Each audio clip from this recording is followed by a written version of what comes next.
Hola a todos. Mi nombre es Ana Karina Huerta Durán. Hoy voy a hablar sobre el desarrollo de colecciones en bibliotecas especializadas. Este tema responde a una pregunta central en la biblioteconomía. ¿Cómo decide una biblioteca qué materiales debe tener, cuáles debe conservar y cuáles debe retirar? A diferencia de una biblioteca pública o escolar, la biblioteca especializada opera con una lógica distinta. No busca en sí cubrir todos los campos del conocimiento, sino que se concentra en una materia específica para servir mejor a una comunidad muy concreta, generalmente de investigadores, técnicos o profesionales de una institución. Para entender este proceso, vamos a recorrer 4 grandes preguntas. La primera es, ¿qué es una biblioteca especializada y quiénes la usan? La segunda pregunta, ¿cómo se construye su colección? La tercera, ¿cómo se evalúa? Y finalmente, ¿qué papel tiene el bibliotecólogo en todo esto? Vamos entonces primero a revisar qué es una biblioteca especializada. Young la define como una biblioteca que una organización crea y mantiene para cubrir sus propias necesidades de información. Su colección y sus servicios se limitan al tema de esa organización. Orera añade que son espacios que reúnen, procesan y difunden información sobre un tema o un grupo de temas relacionados. Ambas definiciones dicen lo mismo pero con palabras distintas. Esta biblioteca existe para una comunidad específica y no es en sí para el público en general. Y esa delimitación no es una debilidad, sino que es más bien lo que la hace funcionar. El texto lo dice claramente, la especialización es la clave de la eficacia. ¿Cuáles son las características de las bibliotecas especializadas? García identifica 7 características que las distinguen. Las recorro rápidamente porque todas tienen en sí gran peso. La primera característica es su tipología documental. Manejan normas, patentes, informes, bases de datos y publicaciones periódicas, no solo libros. Segunda, sus usuarios tienen una formación alta y necesidades muy concretas. Tercera característica, los propios profesionales que las atienden frecuentemente tienen una formación en el área temática de la institución. Cuarta, su funcionamiento es activo y se actualiza de forma constante. Quinta característica es que se conectan con otras bibliotecas e instituciones porque ninguna puede ser autosuficiente en su especialidad. Sexta, tiene un alto grado de automatización que agiliza el acceso a la información. Y séptima característica, son unidades pequeñas en colección, espacio y personal. Y este último punto es clave, ya que el tamaño reducido no es en sí un problema, sino es más bien una decisión coherente con su propósito. Ahora veamos sus usuarios y los tipos de materiales. Gómez describe a los usuarios como expertos con demandas muy exigentes que casi siempre pertenecen a la misma institución. Lo que más buscan son referencias bibliográficas para sus investigaciones, información sobre publicaciones nuevas en su área y bibliografía sobre temas muy específicos. Y los materiales que manejan estas bibliotecas van en la misma línea. Las publicaciones periódicas son el recurso más importante porque son el canal más rápido para acceder a información actualizada. Después viene la literatura gris. Así llamamos a los documentos que produce la propia institución. Pueden ser, por ejemplo, informes, tesis, ponencias y también los documentos técnicos con normas y patentes, más los recursos en línea como base de datos especializados. Veamos ahora el proceso de desarrollo de colecciones.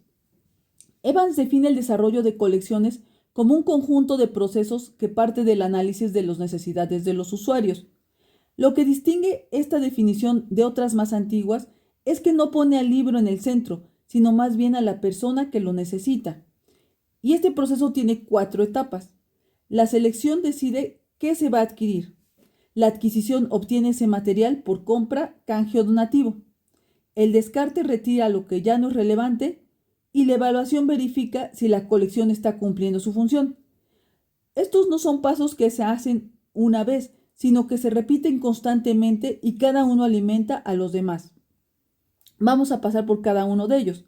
Primero, la selección bibliográfica y sus criterios. La selección es la etapa más delicada porque siempre hay un presupuesto limitado y nunca se puede tener todo. Almanza dice que el reto está en mantener el equilibrio entre calidad, cantidad y actualidad. Para que este proceso no dependa solo del criterio de una persona, existen las políticas de selección. Esas son reglas que la institución define para orientar qué se compra, qué se acepta por donación y qué se descarta. Y para tomar decisiones hay 6 criterios. Negretti y Reviun los proponen con nombres distintos, pero al final son los mismos. Estos criterios son el tema, la calidad del contenido, el idioma, el uso esperado, la adecuación a la colección y los valores bibliográficos. El hecho de que 2 fuentes de distintos países lleguen a estos mismos criterios dice bastante sobre su solidez. Veamos entonces la evaluación de colecciones. Evaluar una colección significa preguntarse si lo que tiene la biblioteca realmente le sirve a quien la usa. Sin eso, no hay forma de saber si el trabajo de selección de adquisición está dando resultados.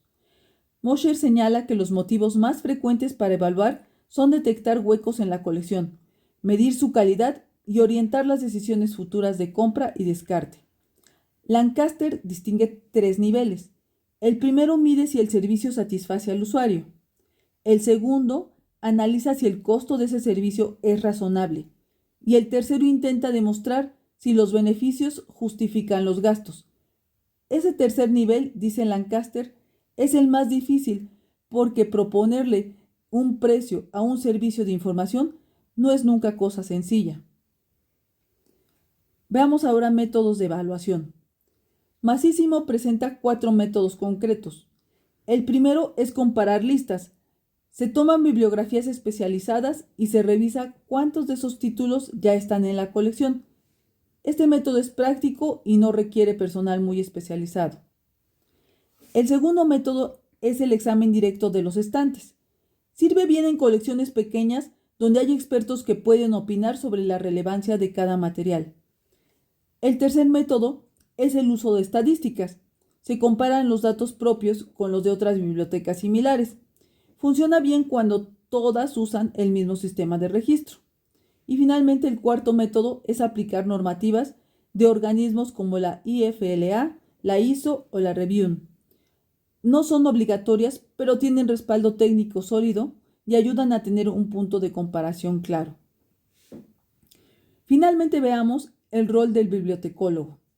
La UNAM señala que en una biblioteca especializada, el bibliotecólogo tiene que conocer el tema de la institución y no solo las técnicas bibliotecarias. Y si no tiene esa formación, necesita trabajar junto a alguien que sí la tenga. Por eso es común que estas bibliotecas formen comités de selección con bibliotecólogos y especialistas del área.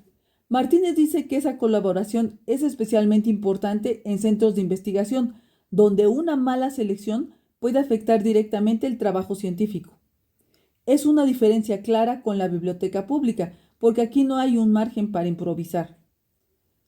Y bueno, las conclusiones a esta presentación, voy a cerrar con 4 ideas que me parecen las más importantes de este tema. La primera es que delimitar la colección la hace más útil. Una biblioteca que intenta tenerlo todo termina siendo mediocre en todo. La especialización es una ventaja y no una restricción. La segunda conclusión es que si conoces a tus usuarios, no puedes seleccionar bien. Es necesario que los conozcas porque así de forma directa sabes si estás dándoles la razón. El desarrollo de colecciones que ignora a su comunidad es solo acumulación de materiales. La tercera, evaluar no es revisar la colección de vez en cuando.